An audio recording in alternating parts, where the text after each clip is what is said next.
Pacifica's constitutional project reads like a laboratory where natural rights absolutism collides with social democratic engineering. It is neither shy about its ideals nor cautious about their contradictions. Introduction to Pacifica's vision. Pacifica announces itself as a republic of sovereign persons, where government is both servant and suspect.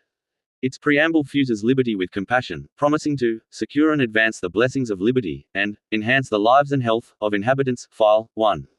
The design ambition is expansive: protect natural rights, dismantle arbitrary power, and construct a system that actively promotes well-being without mutating into tyranny. File 1. The animating paradox emerges immediately. If government exists only to secure pre-existing rights, how can it also redistribute resources, regulate accumulation, and engineer social outcomes? This constitution answers by embracing tension rather than resolving it. It frames itself as a renewable or revocable social contract, grounded in consent and continuous accountability. File 1. Yet within that contract, it installs mechanisms that constrain wealth, land, and capital flows. The result is a syncretic order, philosophically rooted in self-ownership, operationally reliant on taxation and regulation. Pacifica's vision is not purity but equilibrium, an attempt to reconcile liberty with material fairness in a world where both are perpetually at risk. Just naturalism defined. Just naturalism functions as the Constitution's philosophical spine. It asserts that individuals possess inherent, unalienable rights derived from nature, not government, including life, liberty, property, and self-defense. File 1. The doctrine is uncompromising in tone: any law that violates natural rights is no law at all. File 1. This echoes John Locke's assertion that the state of nature has a law, no one ought to harm another, Second Treatise, 1690. It also reflects the non-aggression principle: no person may initiate force against another's equal rights. Yet Pacifica modifies classical natural law by embedding social constraints within it. Locke's proviso becomes central, as much as anyone can make use of, before it spoils, Second Treatise, 1690. Pacifica extends spoilage beyond physical decay to include social spoilage, where hoarded wealth or unused land harms others by exclusion. File 1. Property remains legitimate, but only under conditions that preserve access and opportunity for all. This reinterpretation introduces a conceptual hinge. Strict naturalism treats property as inviolable once justly acquired. Pacifica treats it as conditionally legitimate, contingent on its social effects. The system thus claims to preserve self-ownership while redefining its boundaries. It is a philosophical hybrid, Lockean in origin, but distributist in application. Section 17 Taxation exposed. Section 17 is the Constitution's most controversial apparatus, transforming abstract principles into measurable constraints. It imposes wealth caps, land use penalties, automation taxes, and redistribution mechanisms, all justified as defenses against domination and systemic inequality. File 1. Key provisions include wealth cap, baseline at 12 times mean income, extending to 108 times with penalties, stowed wealth, constrained at 37.6991 times mean. File 1.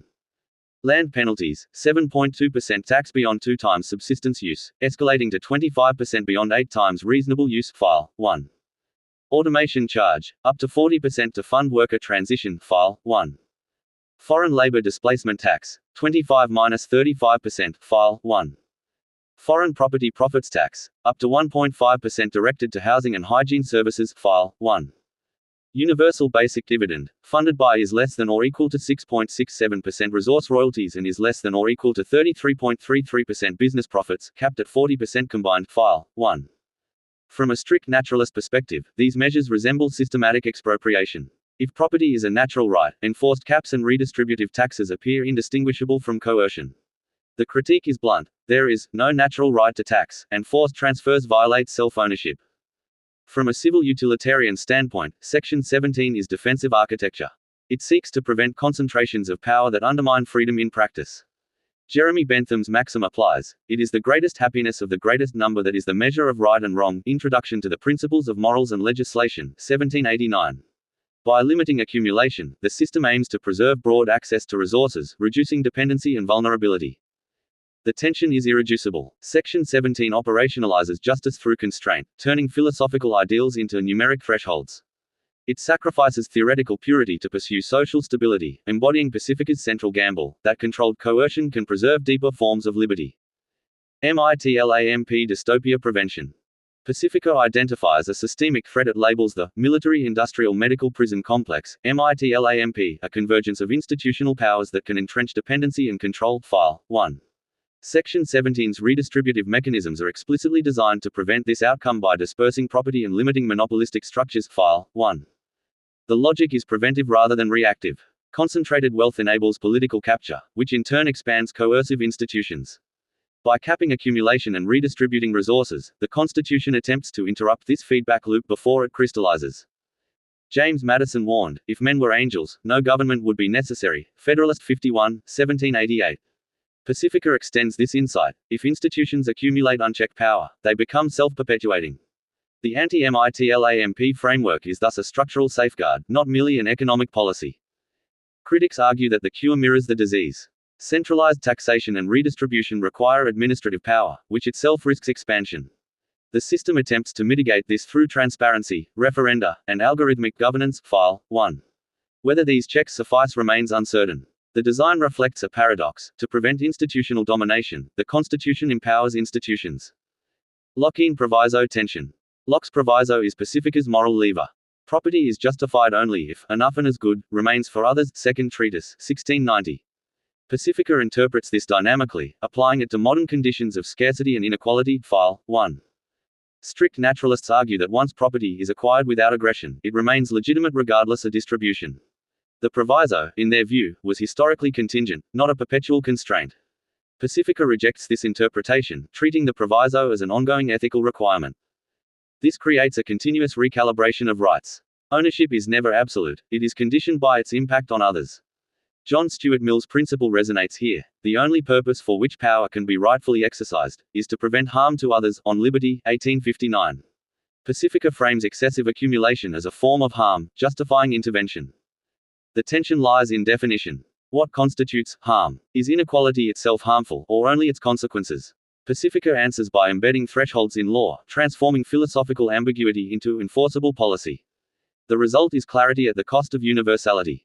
Wealth hoarding mechanics. Pacifica treats wealth hoarding as a systemic risk. Idle capital is framed as social spoilage, analogous to Locke's unused perishable goods. File 1.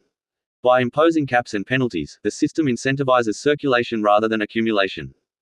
Adam Smith emphasized that economies thrive when labor and capital are actively engaged. The uniform, constant, and uninterrupted effort of every man to better his condition is frequently powerful enough to maintain the natural progress of things toward improvement. Wealth of Nations, 1776. Pacifica aligns with this dynamic view but constrains its extremes. Critics argue that caps distort incentives, discouraging innovation and investment. Proponents counter that excessive concentration undermines competition and opportunity. The system seeks a middle path: allow accumulation up to a point, then redirect surplus toward collective benefit. This approach reflects distributist influence, aiming to broaden ownership rather than abolish it. It is neither laissez-faire nor socialist, but a managed equilibrium. Land use penalties. Land policy mirrors wealth regulation. Ownership is permitted but penalized when it exceeds reasonable use thresholds. File 1. The goal is to prevent large-scale hoarding that restricts access to essential resources. David Hume observed that the stability of possession is absolutely necessary to human society. Inquiry Concerning Human Understanding, 1748. Pacifica preserves stability but limits scale. Land becomes a stewardship rather than an absolute entitlement. The penalties function as pressure valves, encouraging productive use or redistribution. Critics see this as an infringement on property rights. Supporters view it as enforcement of the Locke-in proviso in spatial terms. Distributism implementation. Pacifica's economic philosophy echoes G.K. Chesterton's distributism. Too much capitalism does not mean too many capitalists, but too few capitalists. Outline of Sanity, 1926. The Constitution seeks to expand ownership rather than concentrate it. Mechanisms include wealth and land caps. File 1. Redistribution through UBD. File 1. Incentives for decentralized production. File 1. This model rejects both corporate monopolies and state collectivization. It aims for a society where most individuals own productive assets, reducing dependency on wages or welfare. The challenge lies in enforcement. Maintaining broad ownership requires continuous intervention, raising questions about sustainability and autonomy.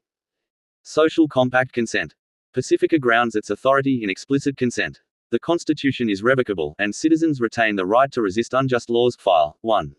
This aligns with Rousseau's claim. The social compact establishes equality among the citizens. The social contract, 1762. Taxation is justified not as inherent authority but as collectively agreed necessity. Alexander Hamilton argued that the public good must be promoted by the contributions of individuals. Federalist 15, 1787.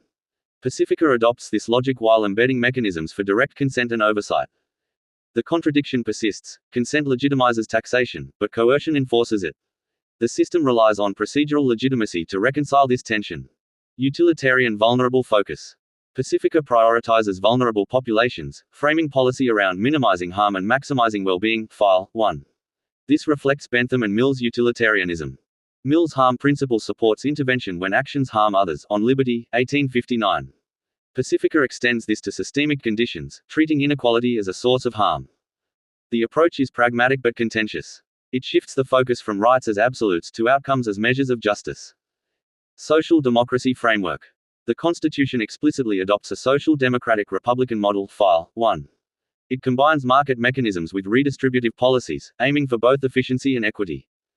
Thomas Paine proposed a similar idea. It is a position not to be controverted that the earth is the common property of the human race. Agrarian Justice, 1797. Pacifica's UBD echoes Paine's proposal for a national fund distributing wealth derived from natural resources. Cybernetic governance. Pacifica introduces cybernetic governance, using feedback loops and algorithmic systems to adjust policy dynamically. File 1. This reflects a belief in adaptive, data-driven administration. The system aims to reduce bias and improve responsiveness, but it raises concerns about transparency and control. Algorithms become instruments of governance, requiring oversight to prevent manipulation. Philosophical syncretism. Pacifica blends multiple traditions. Locke, natural rights. Rousseau, collective sovereignty. Bentham, Mill, utilitarianism. Chesterton, distributism. Paine, social dividends. This synthesis creates a flexible but unstable framework. Each philosophy pulls in different directions, requiring constant balancing. Naturalism, purity, failure. From a purist perspective, Pacifica fails. It compromises self-ownership through taxation and regulation, violating strict naturalist principles. Yet this failure is intentional. The system prioritizes practical outcomes over theoretical consistency, accepting contradiction as the price of functionality. Classical liberal critique. Classical liberals would argue that Pacifica overreaches. By constraining property and redistributing wealth, it risks undermining individual freedom and economic dynamism. Socialist rejection.